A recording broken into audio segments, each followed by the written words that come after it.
Facebooknya Dokter Vicky. Jadi dia upload sama sepedanya yang X7 ini terus dikomen sama Bu Atiko. Waduh, iya ternyata tahu juga nih. Saya menyimak loh, Dok. Nah, itu dikomen, sepedanya sama kayak punya aku loh, Dok. Iya benar. Kebetulan benar. Ya. Assalamualaikum. Salam. Selamat pagi Pak Dok. Pagi Mas Janu, gimana? Silau toh, Pak kacamata. Oke, ya. Udah apa Pak Dok? Mantul ya, oke. Oke, pagi ini saya lagi sama Pak Dokter Vicky. Pak Dokter Vicky Kensi. Kita lagi ada di sarapan bareng. Gimana kabarnya Pak Dok? Alhamdulillah, saya Mas Janu. Gimana kabarnya? Alhamdulillah. Jadi episode kali ini ada yang baru. Kita ngobrolnya pakai masker. Ya kita harus mendukung program pemerintah. Oh ya, siap. Sekalian jaga jarak ya. Ya. Okay. Nah, kenalin dulu, Dokter Vicky ini sekarang menjabat di Universitas Negeri 11 Maret ya. Ya, Fakultas Kedokteran. Di Fakultas Kedokteran. Ya. Kebetulan saya sebagai kaprodi profesi dokter atau ibaratnya seperti kepala sekolahnya para koas. Wah, kepala sekolahnya para koas. Ya, sekarang. Ya. Terus kalau prakteknya ada di Muardi. Kemudian di rumah. Kemudian juga di Panti Waloyo. Ya. Kemudian mau dulu tuh saya sempat janjian sama Pak Dokter, yuk ngobrol yuk. Ngobrolin apa nih, mau sepeda atau mau kesehatan, tapi kayaknya kisah-kisahnya Pak Dokter nih mulai sepedanya ini lumayan unik. Jadi kalau saya dulu tahu sedikit cerita, Pak Dokter ini dulu mainnya moge. Konangan ya. Mainnya moge dan setelah moge kemudian sekarang jadi tetap pakai roda tapi mocil. agak kecil. Mocil. Bukan mocil juga ya? Bukan, kan nggak ada motor. Picil. Kayak gitu. Nah, sekarang saya tanya-tanya. Gimana Pak Dok? Jadi awalnya memang dulu saya pernah ya punya hobi motoran ya. Sebetulnya dari dulu motoran itu. Cuma akhirnya terjerumus ke moge. Mentok-mentoknya kan katanya kalau motoran kalau belum moge kita motor. Belum mentok. Akhirnya setelah mentok mencoba ya hampir semua moge pernah saya coba. Ya walaupun mungkin punyanya temen, tapi yang penting kan nyoba. Oh, pinjam dulu terus akhirnya ya alhamdulillah bisa punya. Kemudian bisa naik terus touring dan sebagainya. Tapi kok ada yang tambah yaitu berat badannya. Jadi menggembul lah istilahnya. Nah, terus kelihatannya kalau istilahnya menggembul ini kan dari segi kesehatan kurang bagus menurut saya pribadi. Akhirnya ya saya mencoba apa sih saya ya. Saya dulu juga dari SMP juga pernah yang namanya touring sepedaan, misalnya ke Tangmangu dulu sekali, zaman federal ya dulu ya. Tren itu tahun berapa Dok? Tahun mungkin saya masih SMP, berarti sekitar 92-an lah. 92. Ya itu saya udah sampai ke sana walaupun ya saat itu ya memang benar-benar sepeda santai kasarnya seperti itu.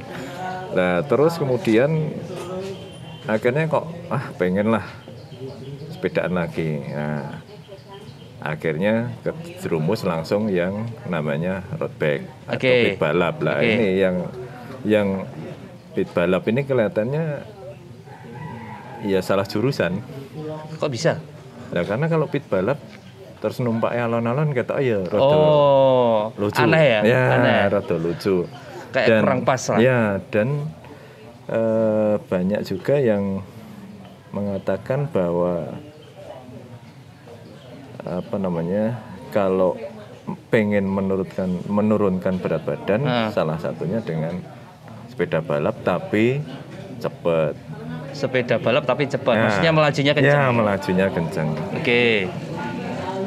Akhirnya saat itu 2018 awal saya terjun ke mencoba ke road bike yang awalnya dulu memang dari segi nggak tahu apa-apa dalam artian gini, dulu harusnya saya pakai ukuran frame-nya sekian. Oh, oke. Kemudian fitting harusnya, bike-nya ya? Itu kurang pas saat awal-awal. Akhirnya pokok beli dulu lah, terus dipakai. Ya dipakai.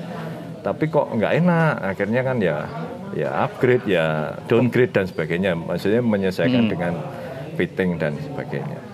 Ya akhirnya ketemu sampai back fitting segala. Terus saya terjun ke situ. Awalnya memang pengennya sepeda santai tapi pakai road bike. Akhirnya gabung komunitas, terus ada event-event, saya coba ikut race ya. Race terus saya punya beberapa teman yang tanda kutip saya minta temenin, terus ngelatih lah, kasarnya seperti itulah. Salah satunya Mas Gun itu yang dulu awal-awal ngelatih saya, akhirnya ya wis, terus ya ikut event-event, ikut yang namanya King of Mountain, baik yang umum maupun yang medis ya. Pernah dapat ya dulu ya Dok ya? Ya kebetulan saya ikut yang 2018 akhir itu di Semarang. Itu ada medis yang itu pesertanya memang dokter sama perawat. Dokter cyclist. Nah akhirnya itu dari 30 peserta kira-kira saat itu 12 kilo ke arah Batang sana. Itu ya alhamdulillah nomor 3. Oke. Saat itu. Semarang Batang 12 kilo. Enggak, maksudnya di daerah Batang. Oh, di lombanya daerah Batang. Saya lupa namanya tapi daerah sana. Komnya itu sejarak 12 kilo. Menanjak kira-kira 12 kilo. Nah, kemudian podium 3. Ya. Habis itu ya pengen terus untuk mencoba hal yang lain. Nah, adrenalinnya jadi terpacu untuk latihan lagi, terus ikut-ikut lomba lagi. Ya, beberapa kali pernah juga di Samosir saat itu. Samosir. Di Samosir di Parapat di Sumatera Utara. Ya, terus di sana ikut tur ya lomba kom gitu. Saya ikut yang Medio Fondo yang 90 kilo, kebetulan juga alhamdulillah juara 2. Seperti itu. Terus yang terakhir event sebelum pandemik itu yang pas ulang tahun Rumah Sakit Klaten. Start dari Cepogo ke arah Selo itu kira-kira ya 8-10 kilo kali ya. Itu tapi full nanjak. Ya alhamdulillah juara 2.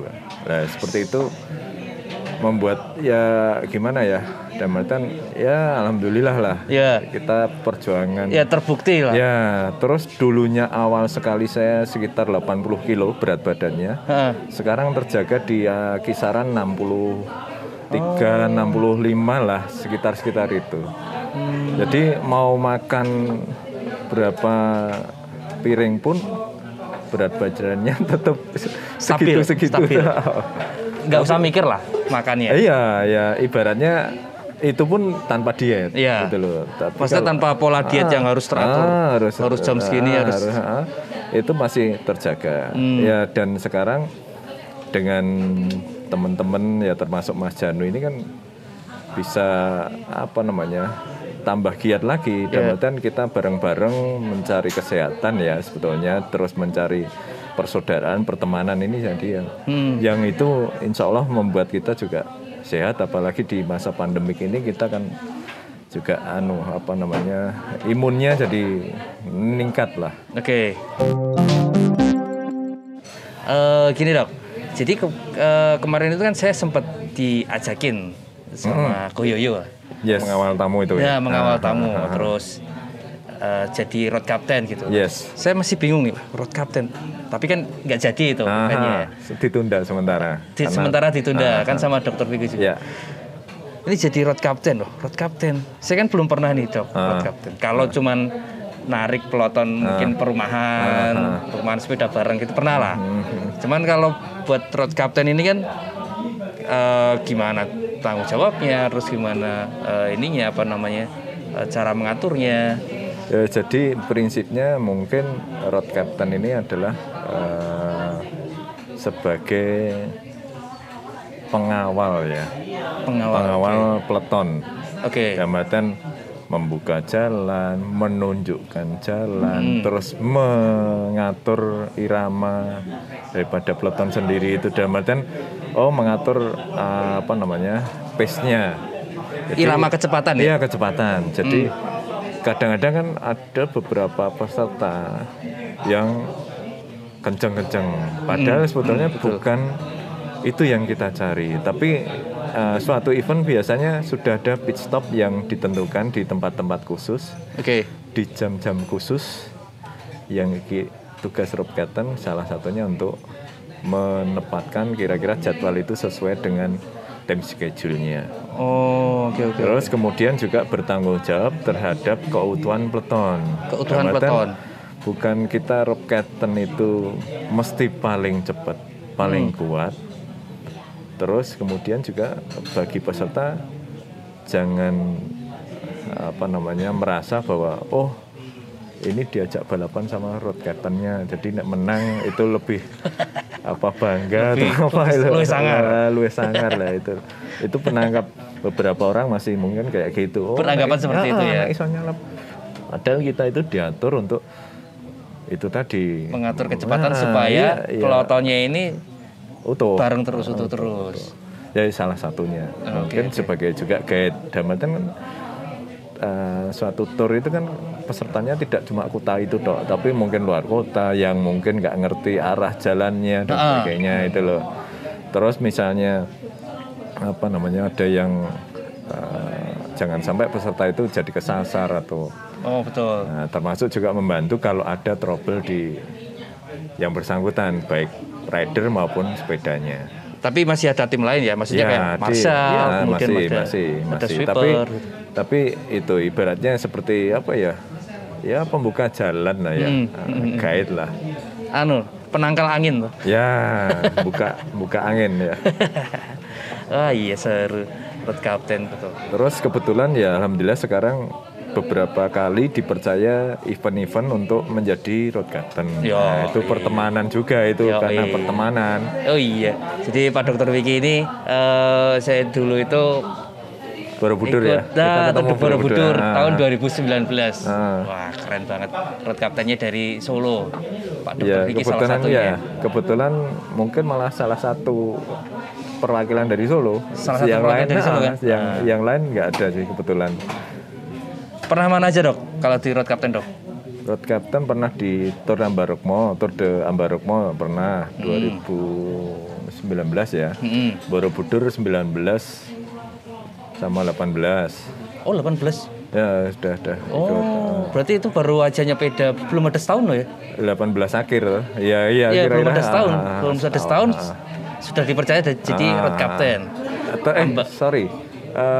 Borobudur 1920 deh. 1920. 20 kemarin sebelum pandemik ini kan juga. Yang kemarin. Yang grup itu ya. Per grup ya. Ya, ini sudah pandemik ding ya untuk Borobudur per minggu itu maksimal 50 peserta. Ngerti. Ya, itu pernah ikut. Ambarukmo Tour de Borobudur 1920. Terus Tour de Solo Raya juga pernah tahun berapa ya? Enggak 19 gitu ya. 19. Terus ya yang lain-lain lah. Oke. Wah, ini seru nih. Tour de Borobudur. Kalau Tour de Borobudur kemarin berapa kilo? Satu arah atau 175. Semarang Borobudur toh. Yes. Tapi lewatnya tembus Solo 3 dan sebagainya itu. Ya 175. Kebetulan pas saya yang ikut ini yang pas TDB yang pandemik ini itu pas ada Pak Gubernur Jateng dan Bu Atiko dan istri. Iya. Kemudian dulu ada Nirina dan suami Nirina Zubir. Itu pas satu peleton. Yes. Dikawal sama Pak Dokter. Ya kebetulan salah satunya itu. Nah, kebetulan juga saya sudah kenal juga dengan beliau-beliau ini kebetulan. Sebelumnya. Jadi ya ya ketemu teman-teman lama lah. Iya, iya. Ya event itu dia, salah satu keasikannya adalah ketemu teman-teman yang satu hobi, satu visi ya. Nah, terus ini nih. Tadi ada Pak Gubernur sama Bu Atiko. Nah, ini saya tuh pernah sesekali baca di Facebook. Facebooknya Dr. Vicky. Jadi dia upload sama sepedanya yang X7 ini, terus dikomen sama Bu Atiko. Waduh, iya, ternyata tahu juga nih. Saya menyimak loh, Dok. Nah, itu dikomen, sepedanya sama kayak punya aku loh, Dok. Iya, benar. Kebetulan benar ya. Jadi Bu Atiko sendiri memakai tipe merek yang sama dengan punya saya. S-Works? S-Works SL6. SL6? Ya, SL6 disc. Ya, Oke. Yang mixtape, yang limited. Ya, Oke. Kebetulan sama. Lah, kemarin pada waktu TDB saya pas kebetulan nggak bawa itu. Oke. Nah, biar nggak sama mungkin. Biar nanti saya nggak keliru ngambil juga. Yang pasti punya beliau lebih bagus. Tapi kan sama tuh serinya ini. Serinya, cuma size-nya mungkin beda. Size-nya beda. Ya itu. Ternyata Mas Janu juga kepoin ya. Oh iya, saya kan ini pemerhati. Intelijennya tingkat tinggi nih. Wah, Pak Dokter ini sama. Ternyata itu berarti satu Indonesia cuman ini ya, 2 biji doang ya? Enggak. Oh, enggak. Enggak. Tak kirain cuman Bu Atiko sama ini Pak Dokter. Enggak, Nirina juga sama. Nirina Zubir sama. Oh iya, Nirina Zubir 3 doang berarti. Enggak, ada lagi banyak. Ada lagi. Masih ada banyak. Cuman jarang ya. Jarang terlintas di Instagram, di YouTube gitu-gitu. Banyak sebetulnya banyak. Cuma ya mungkin karena limited ya alhamdulillah bisa punya yang tipe itu. SL6. Itu yang baru sudah ada SL7. Iya, SL7. Tapi yang ini catnya unik. Ya, katanya itu ditempeli kertas warna-warni. Selotip warna-warni. Ini loh, kertangkes anak-anak SD itu ya? Kertas scrap. Kertas lipat tuh. Terus gimana, Dok? Itu kalau ngomongin sepedanya Pak Dokter, kan dulu pernah pakai Giant. Terus S-Works yang hitam itu berapa? SL6 juga. SL6. Tapi yang non disc. Yang rim brake. Iya, itu yang rim ya. Rim brake. Ya karena saya wes bacot mungkin seneng ya sama ini ya wes nggak gonta-ganti. Ada yang signifikan ini ya? Signifikan kalau segi yang saya rasakan karena saya penghobi ya, penghobi murni, bukan nggak mudeng masalah teknik dan sebagainya. Itu ya kalau yang disc terutama untuk turunan lebih pede, lebih mungkin pakem dibandingkan yang rim brake. Tapi memang harus hati-hati. Ya, memang tetap harus hati-hati dalam artian tidak boleh teknik pengeremannya harus latihan lah. Memang beda. Harus adaptasi lagi. Yes, adaptasi. Soalnya kalau terlalu tajam remnya juga set gitu. Ya, bisa jungkel ya, kebalik. Oke. Seperti itu. Ya, jadi ya semuanya perlu dilatih lah. Adaptasi. Cuman kalau ininya buat nanjak, terus itu kan dulu sama Giant. Ya semuanya saya punya kebetulan sepeda nanjak semua. Oh iya. Nggak pernah punya sepeda yang murni datar itu nggak. Soalnya tinggalnya di kanan kiri keluar gunung. Ya mesti iya, dan itu tadi karena mungkin terlanjur suka ikut dulunya King of Mountain walaupun ya paling terakhir ya nah. Tapi paling enggak ya itu tadi nek neng gunung ya mungkin kalau yang lain TTB kebetulan saya enggak.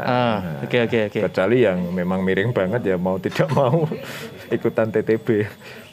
Yang penting adalah itu menyelesaikan dengan kemampuan kita. Nek memang kita nggak mampu ya jangan dipaksakan. Tapi kan ada yang bilang harus push the limit. Tapi ada yang gengsi terus sampai pucat sampai semaput itu kan ya jangan. Iya. Demi sebuah ini ya. Konten.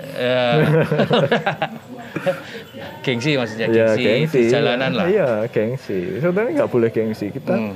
Kita jangan lihat kok itu kuat, kok aku nggak kuat. Lah itu beliaunya latihan berapa tahun? Seperti misalnya atlet. Iya. Itu kan latihannya dari muda. Bangun tidur terus latihan, terus tidur, bangun lagi latihan. Memang pekerjaannya seperti itu. Iya. Nah, kita kan penghobi, ya benar. Harus lah, ya sport entusias ya, dalam ya kita.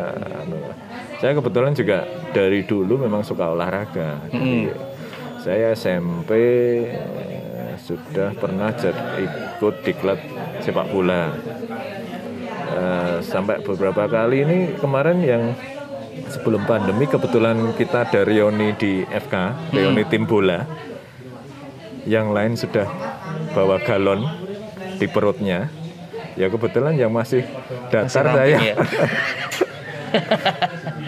Akhirnya sepantaran. Jadi sepantaran ya. Seumuran lah. Masih kayak umur 20 lah. Ya kebetulan ya kayak gitu. Yang lain mungkin sudah ubanan. Ya alhamdulillah saya belum ada ubanan. Seperti itu. Itu manfaat. Ya manfaat bersepeda, olahraga terutama bersepeda mungkin ya yang saya rasakan. Jadi saya pernah juga ditanya sama pasien saat itu sudah full rambutnya full uban. Padahal umurnya di bawah saya loh. Pak dokter umurnya berapa? Pasti dia, loh enggak saya di atas jenengan. Tapi beliaunya nggak pernah olahraga seperti itu. Iya. Makanya banyak juga teman-teman yang dokter ya yang menyarankan ke masyarakat, rajin olahraga padahal dokternya sendiri belum tentu olahraga. Lah itu kan ya. Oh ya, terus satu lagi adalah saya dari dulu nggak pernah merokok. Sama sekali enggak. Jadi bukan mantan perokok? Bukan. Jadi itu juga mungkin salah satu yang bersih ya. Kemudian itu ya yang perlu dibudidayakan mungkin ya untuk cara hidup sehat. Tapi monggo sih itu menurut saya pribadi sih. Nah itu. Apapun itu olahraga pernah saya coba semua. Sekarang berapa Dok? Umurnya Dok? 42. 42 masih ramping. Oh iya benar juga 42 masih ramping. Saya ini terakhir 64 menimbang. 64? Iya 64 kilo. Kayaknya lebih ringanan Pak Dokter, saya 68. Oh iya. Tapi kalau makan-makan gitu biasa? Korea gitu biasa. Itu belum diet seperti itu maksud saya. Maksudnya ya ngalir lah. Ngalir, kadang-kadang yang benar-benar sampai full effort malah sehari mungkin 5 porsi sampai habis gitu loh yang benar-benar. Makan ya? Iya. Serius? Iya bener. Oh, apa mungkin Pak Dokter begini nggak bisa apa nih? Nggak bisa gemuk. Nggak bisa gemuk. Iya karena yang itu tadi latihannya kan diperes ya, dan yang kan full. Ada nih orang yang sudah punya genetik gemuk. Nah, terus ada yang dia mau makan berapapun. Enggak, saya dulu kan makannya sudah pernah bilang. Oh iya nih, pasti 80-an saat itu. Oh iya punya, bisa nih. Saya ada tetangga itu nggak bisa gemuk. Dia makan mau sehari 5 kali. Ada yang seperti itu, tapi enggak sih. Saya rasakan karena saya olahraga. Begitu enggak olahraga, sekarang ya itu rasanya badan malah sakit semua. Terus ya apapun lah minimal olahraga. Ya kalau takut keluar rumah mungkin di sekitar rumah, mungkin jogging atau jalan di sekitar rumah, it's okay. Iya, nggak harus ini ya. Nggak harus full effort. Ini jangan saya juga menjadi patokan yang mutlak gitu loh. Oh, ini kan pengalaman saya pribadi. Ini pengalamannya Pak Dokter Vicky, maksudnya ada referensi seperti inilah. Tetap setiap ini punya cara masing-masing lah, kan kondisinya berbeda. Nah, oke. Sedikit cerita sama Pak Dokter di sarapan bareng. Semoga pernah di Moge, terus kemudian sekarang berpindah di komunitas olahraga, komunitas sepeda ya. Ya banyak pengalaman yang bisa dibagikan. Sharing ya. Ini belum tentu saya juga benar ya, tapi itu yang saya alami. Ya. Terima kasih banyak waktunya Pak Dokter Vicky. Sampai ketemu lagi di video-video selanjutnya. Wassalamualaikum. Waalaikumsalam warahmatullahi wabarakatuh.